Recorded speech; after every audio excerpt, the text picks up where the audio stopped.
안녕하세요. 저는 키르키즈스탄 목장 목원 김승찬입니다. 처음에는 생명의 삶을 들어갈 생각이 없었지만 예배 시작 전에 목사님께서 김승찬 너 생명의 삶 들어와 라고 하신 말씀에 아무런 고민과 생각 없이 네라고 대답하게 되었고, 그렇게 생명의 삶을 재수강하게 되었습니다. 평상시에 목사님이 생명의 삶 공부에 들어오라고 하셔도 요리조리 잘 도망다녔었는데, 이번에는 어찌된 영문인지 고민도 하지 않고 대답하는 저의 모습에 분명 하나님이 나를 생명의 삶 수강하게 인도하셨구나 라는 생각을 하게 되었습니다. 재수강이지만 전에 배운 것이 기억나지 않았어서 처음 수강하는 느낌이 들었습니다. 이번 삶 공부를 하면서 저에게 가장 깊이 남았던 것이 첫 번째로는 죄에 관한 것입니다. 저는 나쁜 짓을 하거나 남에게 피해를 입히거나 도덕적으로 어긋난 행동들을 해야 죄라고 생각했었습니다. 그러나 성경에서 말하고 하나님께서 정의하신 죄는 제가 생각하는 것 같이 전혀 아니었습니다. 생명의 삶에서 배운 죄는 하나님 없이 살아보겠다는 저의 의지입니다. 저는 또래 친구들과 비해서 장래에 대한 걱정이 매우 심한 편이었습니다.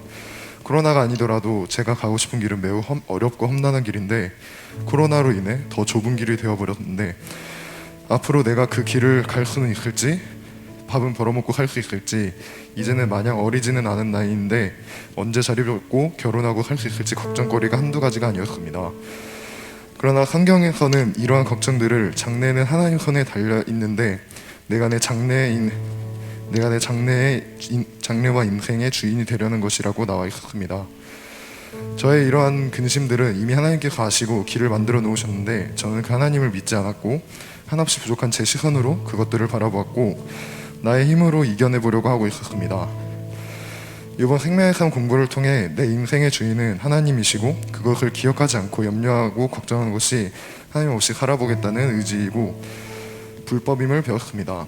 두 번째로는 구원의 확신입니다. 지난 예수영전 모임 때도 그랬고 목장 모임에서도 그랬고 항상 궁금했던 것이 있었습니다.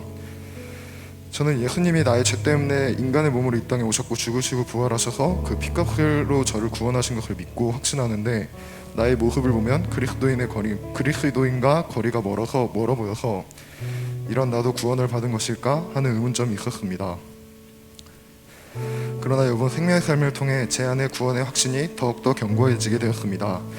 누구든지 예수님을 마음에 모셨다면 영생으로 충분하고 구원은 하나님의 선물이라는 것입니다. 구원에 더 필요한 조건은 없습니다. 하나님이 그렇다고 하셨기 때문입니다. 하나님이 우리에게 영생을 주시면 빼앗을 자가 없습니다.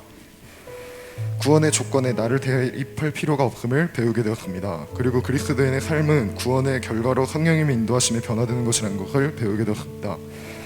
돌이켜 생각해보니 지금의 나도 많이 부족하지만 하나님을 알기 전에 나는 더 형편없음을 기억하며 감사하게 되었습니다. 세 번째로는 관계에 관한 것이었습니다. 성인이 되고 나서부터 학생 때와 다른 사회를 경험하고 많은 게 부질없이 느껴졌던 적이 많았습니다. 모든 관계가 지치고 귀찮고 의미 없이 느껴졌습니다. 굳이 내가 다른 누군가와 먼저 관계를 맺고 싶지도 않았고 알고 지냈던 많은 사람들과 깊은 관계를 맺고 싶지가 않았죠. 깊이 맺어졌던 관계마저 끊어내고 싶었던 적도 많았습니다. 그래서 교회에 새로운 사람이 오더라도 일부러 눈길조차 주지 않았던 적도 많았고, 특별한 일이 아니면 다른 사람과 밥 먹는 것도 싫었습니다. 그러다 보니 자연스레 교회 일에도 무관심하게 되었고 점점 하나님과 멀어지게 되었습니다. 이번 생명의 삶을 통해 신앙생활에서 가장 중요한 것은 관계라는 것을 배우게 되었습니다. 첫째는 하나님과의 관계, 둘째는 이웃과의 관계입니다. 생명의 삶에서 배운 예수님은 관계를 참 잘하셨던 분이었습니다. 여러 사람과 먹고 마시며 파티를 즐기셨고 다른 사람의 일에 함께 슬퍼 울기도 하셨고 함께 기뻐하시는 분이셨습니다.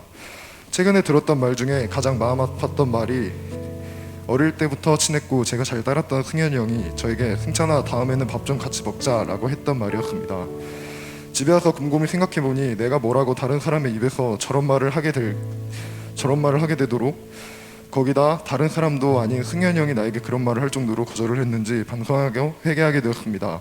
예수님의 삶을 통해 관계에 대해 배웠듯이 앞으로는 나와 하나님의 관계뿐 아니라 다른 사람과의 관계도 소중히 생각하고, 더 나아가 예수님이 보여준 것처럼 믿지 않는 사람들을 찾아가 관계를 맺고 예수님을 전하고 싶다는 생각을 하게 되었습니다.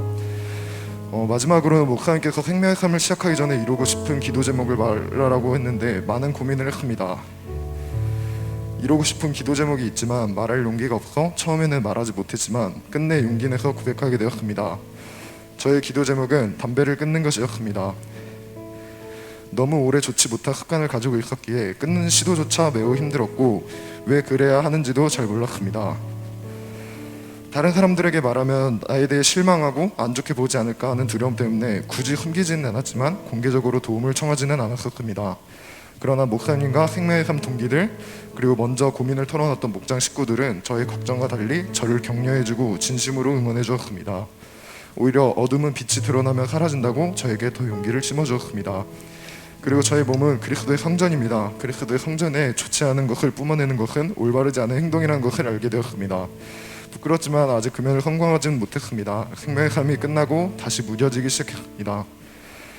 그러나 이번 간증을 계기로 다시 용기를 내어 도전하겠습니다. 예수님은 거룩하신 분이고 우리도 예수님을 닮아서 거룩해지는 것을 원하시는 분이십니다. 또한 예수님은 원하실 뿐만 아니라 우리에게 그렇게 할 수 있는 능력까지 주시는 분이라는 것을 생명의 삶을 통해 배우게 되었습니다. 또 빛으로 한 걸음 나아오니 삶의 의욕이 달랐습니다. 저는 매일 주님께 힘들고 외로운 하루를 버티고 잠이 들면 내일은 이름 없는 꽃처럼 지게 해달라고 기도했었습니다. 그러나 이제는 20세기인 1998년 7월 16일에 태어났으니 21세기를 지나 22세기까지 살고 싶다는 원대한 꿈을 가지게 되었습니다. 만나 공동체 여러분, 부끄럽지만 어둠 속에서 방황하던 제가 빛으로 나오는데 용기를 잃지 않도록 많은 관심과 응원 부탁드립니다. 간증문을 쓰고 나니 생명의 삶 18기를 통해 얻은 것이 매우 소중하다는 것을 다시 한번 깨달았습니다. 저처럼 구원의 확신에 대해 의구심이 들고 어둠 속에 외롭게 방황하시는 성도님들이 있다면 꼭 생명의 삶을 수강하시기를 권면드립니다. 먼저 지금까지 함께하신 하나님께 감사드리며 명품 강의로 가르쳐주신 목사님께 감사드리고 기도해주신 키리스탄 목장 식구들에게 감사드립니다. 함께 응원해주신 18기 동기분들 매우 감사드립니다. 지금까지 저희 간증을 들어주셔서 감사합니다.